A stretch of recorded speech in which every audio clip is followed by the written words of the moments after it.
आज हम लोग क्लास 10 की साइंस की पढ़ाई करने जा रहे हैं और जो आपका साइंस का एनसीईआरटी बुक है जिसका जो चैप्टर नंबर 10 है प्रकाश परावर्तन और अपवर्तन, इसी की पार्ट नंबर हम लोग 19। आज हम लोग 19 पार्ट की पढ़ाई करेंगे, 19वां पार्ट की पढ़ाई करेंगे। और आज के पार्ट में हम लोग दो चीज जानेंगे, एक प्रिज्म और दूसरा जानेंगे लेंस। ठीक है ना, एक प्रिज्म के बारे में हम लोग पढ़ाई करेंगे, दूसरा लेंस पढ़ेंगे। तो सबसे पहले जानेंगे कि प्रिज्म होता क्या है। तो हर बार की तरह इस बार भी आपको करना क्या है कि बोर्ड में पूरा नोट्स आपको दे दिया गया है। तो सबसे पहले थोड़ा 1 सेकंड के लिए साइड जाते हैं और जल्दी से क्या कीजिए, स्क्रीनशॉट ले लीजिए। तो तुरंत इसका स्क्रीनशॉट ले लीजिए, हम साइड हो चुके हैं। उम्मीद है आप इसका स्क्रीनशॉट ले चुके होंगे।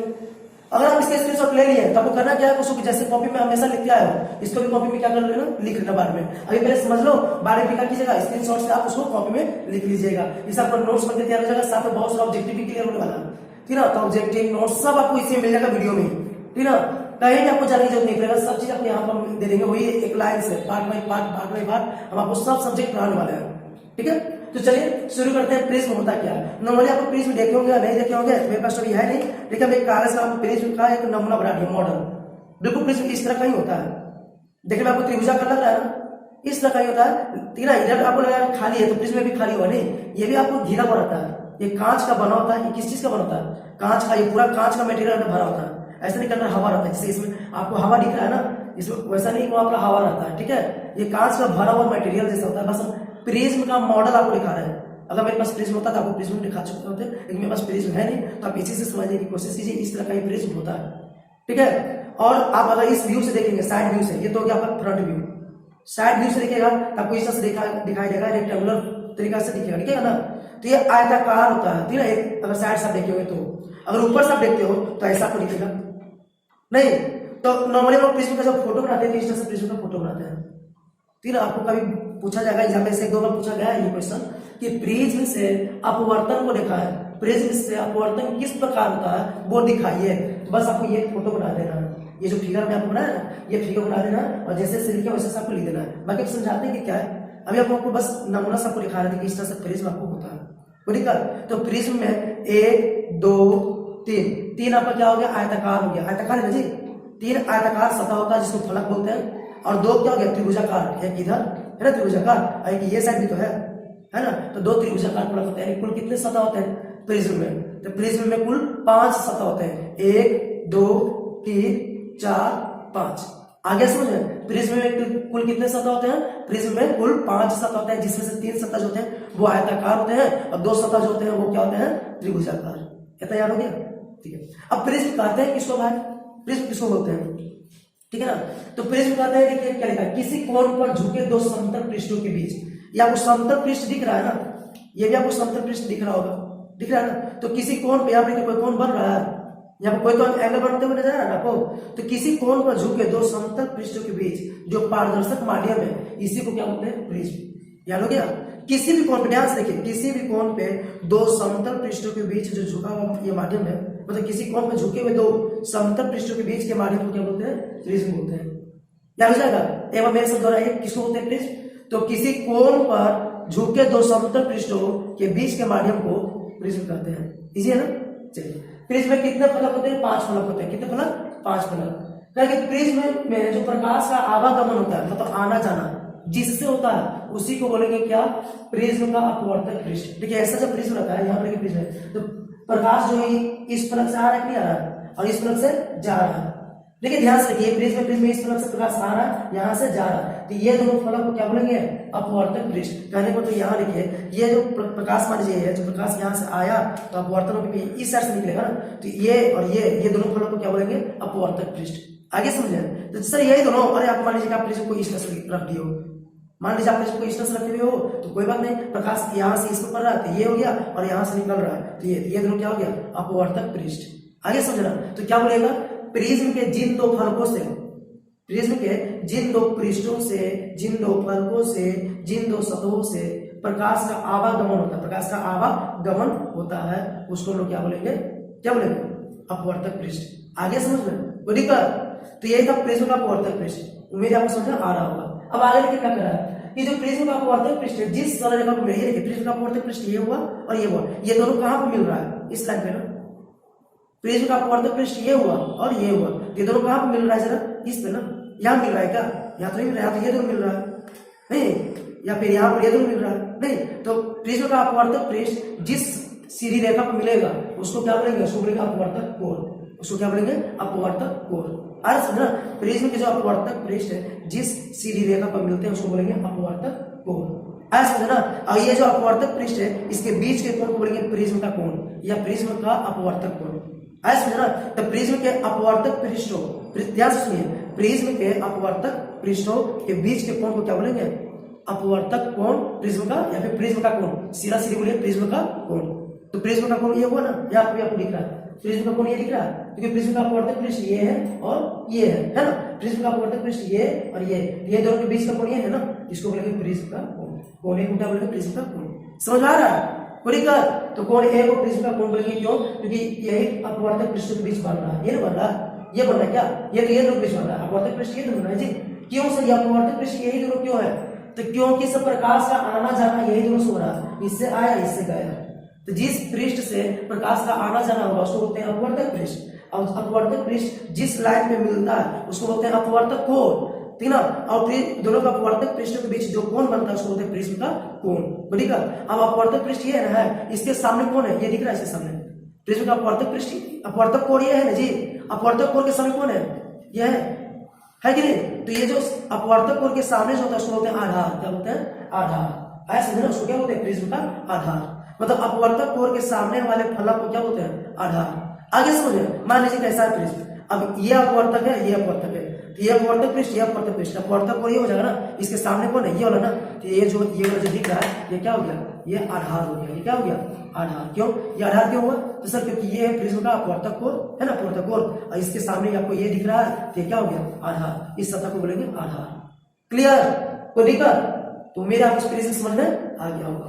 तो आप ध्यान से याद कीजिए सब पॉइंट को कि प्रिज्म में कितने सतह होते हैं, 5। कितने फलक होते हैं, 5। कितने पृष्ठ होते हैं, 5, जिसमें से 3 होता है आयताकार, 2 को त्रिभुजाकार। पता है ना। आगे ये भी पूछा जा सकता है अपवर्तक पृष्ठ किसे कहते हैं, तो आप लिख लोगे। ठीक है। अपवर्तक कोण किसको बोलते हैं वो भी आप लिख लोगे, बताया ही है। फिर प्रिज्म का कोण किसे कहते हैं ये भी लिख लोगे आप, और प्रिज्म का आधार किसे कहते हैं ये भी आप लिख लोगे। ऑब्जेक्टिव में ऐसे पूछा जा सकता है कि अपवर्तक कोण के सामने वाले पृष्ठ को हम लोग क्या बोलते हैं, तो आधार बोलते हैं। किसका आधार, प्रिज्म का आधार। आगे समझ में कोई दिक्कत? आप प्रिज्म से वो का अपवर्तन वाला एक फिगर बनाइए। ये देखिए प्रिज्म बना लिया, यहाँ से प्रिज्म बना लिए, इसे आपतित कर लिया, आपतित कर लिया से क्या होगा, अपवर्तन होगा ना। तो यहाँ से अपवर्तन हुआ, फिर यहाँ से क्या गया, अपवर्तन हुआ, ये निकल रहा। निकलने वाली किरण को क्या बोलेंगे, निर्गत किरण। आने वाली किरण को आपतित किरण। इस सब का डिफरेंशियल निकालें अगले पार्ट में, ठीक है। ठीक है। अब यहाँ देखिए ये तो क्या आपका आपतन कोण, कोणाई को आपतन कोण बोलते हैं ना, पहले सब पढ़े हो। और आप यहाँ पर परावर्तन नहीं बोलेंगे, यहाँ परावर्तन हो रहा है, अपवर्तन हो रहा है, इसको बोलेंगे अपवर्तन कोण। ठीक है। ये ई जो है वो बोलेंगे निर्गत कोण। क्या बोलेंगे, निर्गत कोण। ये जो दिख रहा है इसको बोलते हैं डेल्टा। इसको क्या बोलते हैं, डेल्टा। देखिए यहाँ पर देखिए इसको बोलते हैं डेल्टा। इसको बोलते हैं विचलन कोण। क्या बोलते हैं, विचलन कोण, angle of deviation. Angle of deviation, विचलन कोण इसको बोला जाता है। ठीक है। ये क्वेश्चन में पूछा जाता है कि विचलन कोण कहते हैं किसको, विचलन कोण होता क्या है। तो क्या बोल रहा है कि आपतित किरण, देखिए ध्यान से यही पर, इसको मत देखिए ना आप, यहाँ पर देखिए आप यहाँ करवा लेंगे। आपतित किरण और निर्गत किरण के बीच का कोण, देखिए आपतित किरण और निर्गत किरण के बीच का कोण नहीं है कि नहीं है। तो सिंपल सी बात है, आपतित किरण और निर्गत किरण के बीच के कोण को बोलेंगे विचलन कोण। क्या बोलेंगे, विचलन कोण। आया। इसको डेल्टा से सूचित किया जाता है। इसको डेल्टा पढ़ते हैं, क्या पढ़ते हैं, डेल्टा। बहुत सारे बच्चों को पढ़ने नहीं आता होगा, इसे यहाँ पर लिख दिए। इसको डेल्टा से सूचित किया जाता है। ठीक है। ये इस तरह से लिखा जाता है। लगभग समझिए 8 है, 8 के बस इसको ऐसे मिलाना नहीं है। 8 आपको लिखने आता है कि नहीं आता है, बहुत बच्चों को लिखने भी नहीं आता होगा। तो 8 आपको लिखने आता है जी, ठीक ना। इस तरह से आप 8 लिखते हो कि नहीं लिखते हो, लिखते हो ना। इसको यहाँ से मिलाना नहीं है, इसको इसे क्या करना, छोड़ देना। हो गया डेल्टा। आगे लिखते हैं, कोई दिक्कत? चलिए इसको विचलन कोण को किससे लिखते हैं, डेल्टा से लिखते हैं। ठीक है। और आगे बढ़ेंगे, जो प्रिज्म का कोण है जैसे जैसे बढ़ेगा विचलन कोण भी बढ़ेगा। प्रिज्म का कोण जैसे जैसे घटेगा विचलन कोण भी घटेगा। आगे समझ में, मतलब प्रिज्म का कोण अधिक होगा तो विचलन कोण क्या हो जाएगा, अधिक हो जाएगा। यानी विचलन कोण किस पे डिपेंड करता है, तो प्रिज्म के कोण पे नहीं। कोई दिक्कत? तो ये था आपका प्रिज्म, और प्रिज्म से रिलेटेड जितना भी बातें था हम आपको सब कुछ बता दिए। उम्मीद आपको समझ आ गया होगा। फिर से दोहराते हैं, प्रिज्म किसे कहते हैं, तो किसी कोण पर झुके दो समतल पृष्ठों के बीच, किसी कोण पर झुके दो समतल पृष्ठों के बीच के जो ये पारदर्शक माध्यम होता है उसको क्या बोलते हैं, प्रिज्म। नहीं, उसको क्या बोलते हैं, प्रिज्म। अब प्रिज्म में 5 सतह होते हैं, जिसमें से 3 जो सतह होता है वो क्या होता है, आयताकार होता है, ये दिख रहा है आयताकार। और 2 सतह जो होता है वो क्या होता है, त्रिभुजाकार। नहीं ये बताएं, फिर इसको बताएं क्या कि प्रिज्म के जिन सतहों से प्रकाश का आना जाना होता है उसको बोलते हैं अपवर्तक पृष्ठ। ठीक है। और अपवर्तक पृष्ठ जिस लाइन पे मिलता है, जिस सीधी लाइन पे मिलता है उसको बोलते हैं अपवर्तक कोण। अपवर्तक कोण के सामने वाले पृष्ठ को क्या बोलते हैं? आधार। नहीं, और दोनों अपवर्तक पृष्ठों के बीच जो कोण बनता है उसको बोलते हैं प्रिज्म का कोण। ये तो बता।